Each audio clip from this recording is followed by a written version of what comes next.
Hello friends. आज की इस वीडियो की शुरुआत हम करेंगे शेयर बाजार के हिंदी नाम से। शेयर बाजार का हिंदी नाम तो स्कंद विपणी जो शब्द है वो यूज़ होता है अगर शुद्ध हिंदी में बात करें तो। लेकिन जो आम बोलचाल की भाषा में जो हिंदी शब्द का उपयोग होता है उसका नाम है सट्टा बाजार। जनरली आपने सुना भी होगा क्योंकि हमारे यहाँ पे इंडिया में शेयर बाजार को जनरली सट्टा बाजार कहा जाता है। तो जो स्कंद विपणी है या जहाँ पर शेयरों का लेन देन होता है जिसको शेयर बाजार हम बोलते हैं बोलचाल की भाषा में। लेकिन अगर हम उसको देखें तो आम जो जनता शेयर बाजार से दूर रहती है वो इसको सट्टा बाजार भी कहती है।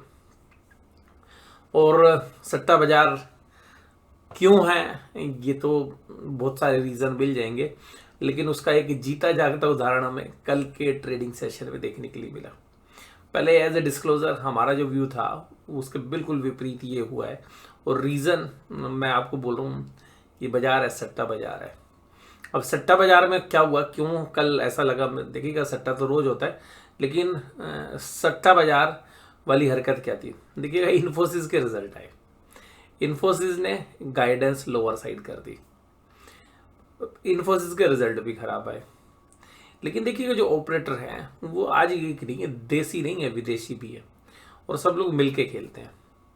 और देखिएगा उन्होंने सबसे पहले क्या किया, जब इन्फोसिस के रिजल्ट आए तो इन्फोसिस का जो एडीआर है वो 5% ऊपर टारगेट दिया सुबह खुलते, मतलब यूएस में सुबह खुलते के साथ, हमारे यहाँ तो शाम हो गई थी। एक माहौल बना दिया कि भाई अब कल इन्फोसिस तेज है। और आज जो इन्फोसिस की तेजी थी वो देखिएगा, इन्फोसिस आज कितने परसेंट तेज हुआ, आज इन्फोसिस तेज हुआ 8%। इसे कहते हैं खराब रिजल्ट की ताकत। क्योंकि बड़े प्लेयर्स ने पोजीशन जिधर बना रखी थी उनको बाजार उधर लेके जाना था। अब इसमें साइकोलॉजी बड़ी इन्वॉल्व होती है। आप लोग सोचेंगे कि भाई जो लोग बड़े एक्सपर्ट लोग हैं जिनके पास ज़्यादा इंफॉर्मेशन भी थी, डेटा भी, तो उनको पता था इन्फोसिस के रिजल्ट अच्छे नहीं आएंगे। तो अल्टीमेटली क्या किया होगा भाई, जिसको पता है कि रिजल्ट खराब आएंगे, पोजीशंस वीक होगी, तो मंदी की पोजीशन बनाई होगी। अब जो लोग मंदी की पोजीशंस बना कर गए, यानी कि या तो पुट खरीद के गए या कॉल बेच के गए या फ्यूचर को शॉर्ट बेच के गए या अपना भाई डिलीवरी बेच के चले गए कि भाई इन्फोसिस के रिजल्ट खराब आएंगे। अब ये इन्फोसिस का रिजल्ट खराब आने में बेचने का या मंदी करने का लॉजिक क्या था, क्योंकि 2 क्वार्टर पहले अभी जितने खराब रिजल्ट आए उससे अच्छे रिजल्ट थे और शेयर तकरीबन 9-10% टूट गया था कि भाई ठीक है खराब रिजल्ट है, 9-10% टूट गया। और तेजी वालों के जो है सबके सौदे काट दिए, क्योंकि मार्जिन कॉल आ जाती है, लोगों के अंदर पेशेंस होता नहीं है। और मेरी भी उस समय जब एक जो है ट्रेडर से बात हुई तो उन्होंने कहा जी मैंने 3 लॉट प्लस कर रखे हैं। मैंने उनको कहा था ठीक है भाई, इन्फोसिस है, रिजल्ट खराब आए हैं, आपके भाव आने में थोड़ा समय तो लगेगा, 1 या 2 रोल ओवर लग जाएंगे। लेकिन क्या है कि वो पेशेंस नहीं होता है। तो जब आपने पोजीशंस बनाई थी तेजी की तो भाई कोई चीज़ सोच के बनाई थी। पिछली बार जब वो रिजल्ट खराब है तो 9-10% टूट गया था इन्फोसिस, वहां से रिकवर करके देखिएगा 400 पॉइंट आ चुका है। तो सारा गेम है पेशेंस का, 400 से भी ज़्यादा आ गया। अब बात यह है कि इन्फोसिस के खराब रिजल्ट आए, शेयर क्यों चला। अब आप बहुत सारे लोग पूछते हैं क्यों चला, क्योंकि भाई ये है सट्टा बाजार। जहां बड़े प्लेयर्स की पोजीशन थी वहां पोजीशंस बदलेगी। अब आप कहोगे सर आपका व्यू भी बदल जाएगा। भाई अभी जो सट्टे में पोजीशन चल रही है उसके हिसाब से तो ये लग रहा है भाई अब 22,000 मारेगा बाजार, क्योंकि जो फंडामेंटल रीजंस हैं अभी आप उनको साइड में रखिए। क्योंकि फंडामेंटली तो बाजार को नीचे आना है, जब तक लिक्विडिटी आए रहेगी बड़े प्लेयर्स अपनी मंदी की पोजीशंस बनाएंगे। वो कब बाजार को पलटी करेंगे, वो बाजार को उस दिन पलटी करेंगे जिस दिन सबके पैसे टेबल पे आ जाएंगे, उस दिन टेबल पलट दी जाएगी। यानी कि सबके सारे पैसे जब शेयर बाजार में लग जाएंगे विद लीवरेज, और बच्चा बच्चा बोलेगा कि भाई साहब बाजार में तेजी ही होगी, यानी कि जितने मंदी करने वाले लोग हैं वो भी सब तेजी में आ जाएंगे। देखिएगा मैं टेक्निकली बोल रहा हूँ और मुझे नहीं लगता कि यहाँ पे मेरा अपना जो भी अनुभव है उसके हिसाब से मैं तो अभी भी ये मन बनाऊंगा कि भाई, क्योंकि मेरे पास भी कुछ ऐसे शेयर्स हैं जो काफ़ी अच्छे भाव पे आ गए हैं। मतलब हमारी उम्मीद जो थी, हम होल्ड कर रहे थे, उस पर ट्रेलिंग स्टॉप लॉस लगा रहे थे, तो हो सकता है कि हम वो ट्रेलिंग स्टॉप लॉस ना लगा के बेचने की भी कोशिश करें। ये क्योंकि बाजार में जितना बाजार ऊपर जा रहा है, अब तो लग रहा है 22,000 तो देखिएगा आपको शायद मॉर्निंग सेशन में खुलता हुआ मिलेगा। बट ये जो है हमारी चिंता भी बढ़ती जा रही है। जितनी मंजिल ऊपर चढ़ रहे हैं तो बाजार के गिरने की तीव्रता भी उतनी हो सकती है। वो महीने में गिरे, 1.5 महीने में गिरे, 2 महीने में गिरे, लेकिन हमें ये लग रहा है कि जो FIIs ने भी पोजीशंस बना रखी हैं वो भी इस एक्सपायरी का इंतजार कर रहे हैं। और इस एक्सपायरी मतलब जो महीने की एक्सपायरी आएगी उससे लेके अगले फरवरी तक जो है, ज़्यादातर लोग तो आपको बोलते नजर आएंगे जी 24,000 जाएगा बाजार। बट अपना मानना ये है कि बाजार में देखिएगा पोजीशन होल्ड करने वाली जिन लोगों के पास ताकत है, अगर वो पोजीशन होल्ड कर सकते तो मुझे ये लगता है कि तेजी में तो थोड़ा बहुत पैसा बनेगा और रिस्क ज़्यादा है। किसी भी दिन बाजार आपको मतलब मौका भी नहीं देगा आपको मतलब तेजी की पोजीशन से निकलने का, और जैसे भी मंदी वालों को नहीं दे रहा बाजार। बट कुल मिलाकर जो लोग पोजीशनली खेलते हैं और पोजीशनली उनके पास पूरे मार्जिन्स हैं, या अपनी डिलीवरी बेच रही है या उन्होंने कॉल बेच रखे तो उसके पैसे हैं, मुझे लगता है कि इस समय पर बाजार बहुत ज़्यादा स्ट्रेस्ड है। और ना केवल इंडिया के बल्कि तो विदेशों के बाजारों में भी देखिएगा सबसे तो ज़्यादा जापान के बाजार जो हैं चले। तो यहाँ पर हमें कुछ कुछ याद आ रही है जो 2008 के अंदर भी जनवरी के अंदर शुरू में कमजोरी नहीं हुई थी, बाद में कमजोरी हुई थी, और जनवरी में तो बहुत तेज़ था और दिसंबर में भी बहुत तेज़ था 2007 में। अब वो जो एक्सपीरियंस है उसको देख के अब जैसे कुछ शेयर्स हमारे भी हैं मतलब जिनके क्वार्टरली रिजल्ट ठीक नहीं आए, पर भाई साहब शेयर्स अब अच्छे भाव पर आ रहे हैं। तो मुझे तो ये लगता है कि भाई बाजार के अंदर जहाँ वैल्यूएशंस रीजनेबल है, हमने आपके साथ चर्चा भी की 1-2 बार शेयर्स में, डिफेंसिव में तो अभी हमें लगता है कि ठीक है। तो जैसे अभी हम सट्टा बाजार की बात कर रहे थे, कैसे इन्फोसिस या TCS को अगर आप देखिए पिछले 8-9 महीने पहले किस तरीके से इनको पटका गया था, किस तरीके से इनके बारे में स्टोरी प्ले की गई थी, और अभी देखिएगा रिजल्ट खराब है, वास्तव में खराब आए हैं। जब वास्तव में खराब आए हैं तो शेयर्स प्राइस सच में ऊपर की तरफ चल रहे हैं, क्योंकि जो आप सोच रहे थे कि भाई रिजल्ट खराब आएंगे हम इसको नीचे ठोकेंगे, तो अभी सट्टा बाजार वाले जो प्लेयर्स हैं वो अब मंदी वाले जो सौदे हैं उनमें सौदे कटवाएंगे और उसके बाद चलेगा। और यहाँ पर मुझे लगता है एज ए इन्वेस्टर अगर सोचा जाए तो IT पैक के अंदर जो है रिटर्न्स अच्छी बन रही होगी, जिन्होंने भी नीचे माल उठाया होगा। मान लीजिएगा TCS 3100-3200 रुपये पे बहुत रहा पिछले साल के दौरान, तो वहाँ से मान लीजिएगा अब 4,000 के आसपास का भाव है और 20% के आसपास का पैसा लार्ज कैप स्टॉक में बने, जबकि ज़्यादातर एनालिसिस्ट कहते थे तो बहुत भारी हाथी हैं, ये नहीं मूव करेंगे। अब ये भी अच्छा पैसा बना के दे रहे हैं, तो मुझे लग रहा है कि इन्वेस्टर्स यहाँ पर एक बार बेचने के लिए जरूर आएंगे। बट अभी मुझे लग रहा है कि 22,000 एक बार ऑपरेटर तो लगा देगा सुबह ही, हो सकता है सोमवार को खुलते के साथ ही आपको 22,000 का दायरा देखने के लिए मिल जाए, 22,000 22,100 तक भी चला जाए। वहाँ पे क्या होगा कि जो पेशेंस है वो ख़त्म हो चुका होगा, और जिनकी हैवी पोजीशंस और मार्जिन्स हैं नहीं तो उनकी मार्जिन कॉल आएंगे, सौदे कटाने की पूरी कोशिश में जो बाजार रहेगा। अब यहाँ पे देखिएगा पूरे बाजार में ये जो कंसोलिडेशन हुआ था, ये हम इसको बिल्कुल सिंपली भाषा में जो अगर आप देखें तो टेक्निकली ये वीकनेस थी, और यहाँ से ऐसा लग रहा था कि एक अच्छी प्रॉफिट बुकिंग आएगी, और मुझे भी पूरी भयंकर उम्मीद थी। और इन्फोसिस में भी जिस तरीके से रिजल्ट आया, मुझे कोई ये जो प्राइस राइज आया 8% बिल्कुल भी एंटिसिपेटेड नहीं था। और मुझे छोड़िए जितने भी बाजार के पुराने जानकार हैं, बट बाजार आजकल एल्गोज से चलता है और सट्टा बाजार था, तो अब ये निफ्टी के अंदर आपने तेजी देखी। अब हो सकता है कि निफ्टी में ग्रीन कैंडल बनाए या रेड कैंडल, बट खुलेगा ऊपर ही, क्योंकि बाजार में जिस तरीके से सौदे काटते हुए निकले।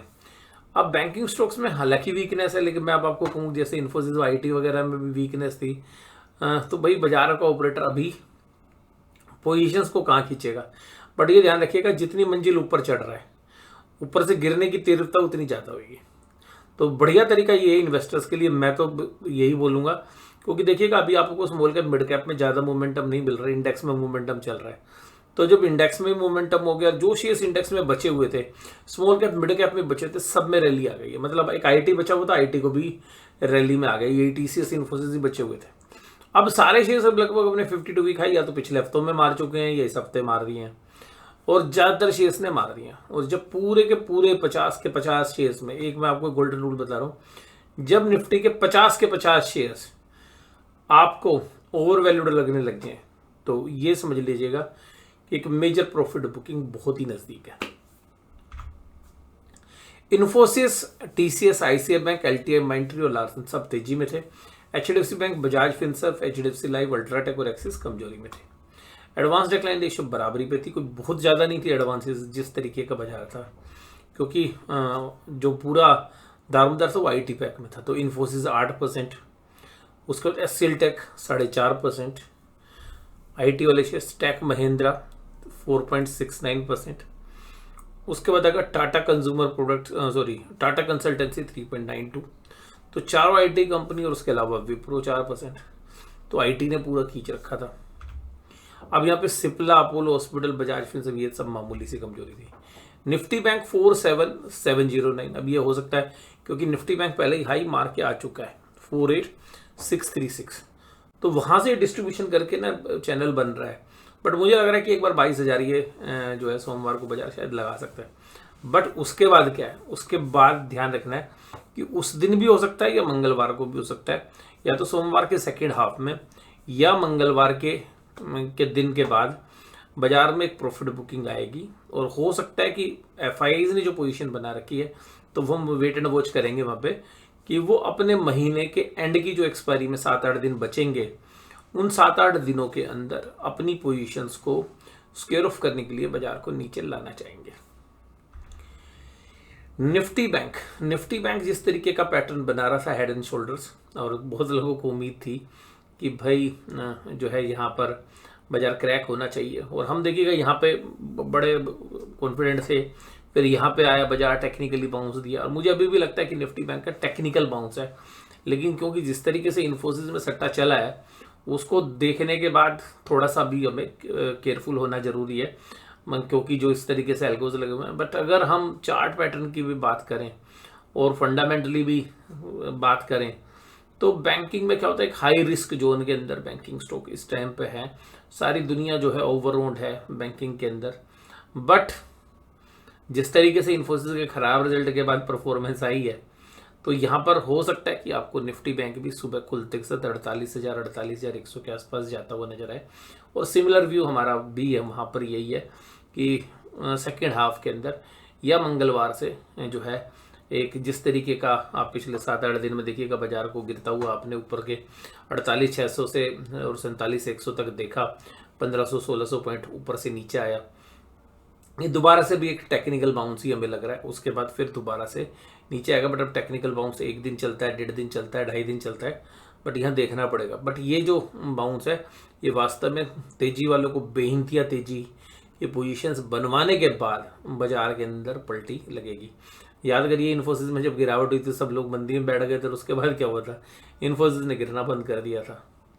अगर 2 क्वार्टर पहले के रिजल्ट आप देखेंगे तो बस सिमिलरली अब हमें लग रहा है कि निफ्टी जो आईटी में भी सब लोगों को तेजी में बढ़ा दिया जाएगा, और फिर अगला महीना फरवरी में फिर देखना आईटी में सॉफ्टनेस आ जाएगी। उसके बाद अगर हम बात करें आज SBI, ICI bank, PNB, Kotak Mahindra और बैंक ऑफ बड़ौदा ये सब तेजी में थे। एचडीएफसी बैंक, एक्सिस बैंक, बंधन बैंक ये कमजोरी में थे। और ज़्यादातर शेयर्स जो हैं अब पुल बैक, जो मुझे ज़्यादातर मूव स्पेकुलेटिव लग रहे हैं अभी फंडामेंटल से ज़्यादा। और एफआईज ने आज कैश फ्यूचर्स, कैश में जो माल बेचा वो मात्र 340 करोड़ का, क्योंकि एफआईज को भी पता भी चलने दो पोजीशन जब चल रही है। और डीआईज जो है 2911 करोड़ की बाइंग करते हुए नजर आए। तो एफआईआईज जो है अब माल बेचना शुरू किया तो डीआईज ने खरीदना शुरू कर दिया। अब उसके बाद अगर हम बात करें, एफआईज ने इंडेक्स फ्यूचर्स भी बिल्कुल मामूली से खरीदे, और स्टॉक फ्यूचर्स में हालांकि शॉर्ट कवरिंग उन्होंने की है, लेकिन ऑप्शंस में भी कहीं सौदे उनके जो लॉस वगैरह के थे, क्योंकि बहुत बड़ी ऑप्शंस भी बेची हुई हैं, तो उन्होंने कहीं ना कोई पोजीशन अपनी स्क्वेयर ऑफ भी की है। तो एफआईआईज भी अपनी पोजीशंस थोड़ी सी सॉफ्ट करके गए हैं, इसलिए कि भाई अब बाजार थोड़ा और ऊपर आएगा तो ऊपर जाके फिर पोजीशंस बना लेंगे। तो उन्होंने अपनी पोजीशन थोड़ी सी मंदी की भी काटी हैं ऑप्शंस में, देख के ऐसा लगता है। लेकिन वो ये पोजीशंस दोबारा भी बन सकती हैं, और अभी भी बहुत मंदी की पोजीशन उनकी खड़ी हुई है। फ्यूचर्स में उनकी तेजी है, लेकिन ऑप्शंस में वो मंदी में भी खड़े हुए हैं। और बैंक निफ्टी की पुट कॉल रेशियो देखिए 1.40 पे आ गई। जैसे ही 1.5 के आसपास आती है बाजार ओवरबोट जोन में आया था, वहाँ से अक्सर हमने प्रॉफिट बुकिंग देखी है। तो हो सकता है कि जब बाजार सुबह खुले और 22,000 के ऊपर जाने की चेष्टा करें, काफ़ी उम्मीद है हमें, और वहाँ से फिर जो है उस टाइम पे ये 1.5 हो जाए, और फिर सेकेंड हाफ या हो सकता है मंगलवार आपको एक जो है एक रिवर्सल के चांसेस हमें देखने के लिए मिलने चाहिए। Put call ratio Nifty bank में इतनी खतरनाक नहीं है, तो निफ्टी बैंक हो सकता है निफ्टी गिरे भी तो भी बैंक निफ्टी भी हो सकता है थोड़ा साइडवेज कर रहे, क्योंकि यहाँ पर बड़े प्लेयर्स अभी हो सकता है 3-4 दिन और अपनी पोजीशंस बना लें और बाजार धीरे धीरे करके, और जो महीने की एक्सपायरी है वहाँ पर प्रॉफिट बुकिंग आए। Dow Jones industrial average 118 point की कमजोरी के साथ बंद हुआ था। ब्रेंट क्रूड $78 पर आ गया था। और ऑप्शन चेन में अगर हम देखें तो देखिएगा बैंक निफ्टी में तो बहुत तेजी की बड़ी जबरदस्त पोजीशन 21,800 पे और 21,700 पे भाई बहुत जबरदस्त अंडर राइटिंग राइटिंग हो रखी है। पुट में जबरदस्त राइटिंग हो रखी है और कॉल साइड में राइटिंग है नहीं, तो उसको देख के लग रहा है कि भाई 22,000 एक बार निकलना चाहिए, क्योंकि पुट राइटर ही खड़े हैं, कॉल राइटर तो बैकफुट पे आ गए। और निफ्टी बैंक में भी सिमिलरली जो कॉल राइटर्स हैं उन्होंने अपनी पोजीशन अनवाइंड कर ली निफ्टी की तेजी देखते हुए। और हालांकि यहाँ पे 47,500 पे पुट राइटिंग है, कोई खास पुट राइटिंग नहीं है, लेकिन फिर भी कॉल राइटिंग के सामने एक अच्छी खासी पुट राइटिंग खड़ी हो गई है। तो यहाँ पर भी हमें लग रहा है कि 48,000 शायद निकाल ले, 48,000 के आसपास। 48,000 रुपये की राइटिंग है 1,46,000, तो 48,000 48,100 के आसपास जो है बाजार शायद सुबह मॉर्निंग सेशन में दिखाए। उसके बाद चांसेस हैं कि वहाँ साइडवेज रहे या वहाँ से एक प्रॉफिट बुकिंग या स्लाइटली धीरे धीरे आने के चांसेस हो सकते हैं। इस वीडियो के अंदर बस केवल इतना ही। वीडियो में जुड़े रहने के लिए आपका बहुत बहुत धन्यवाद। Thank you very much.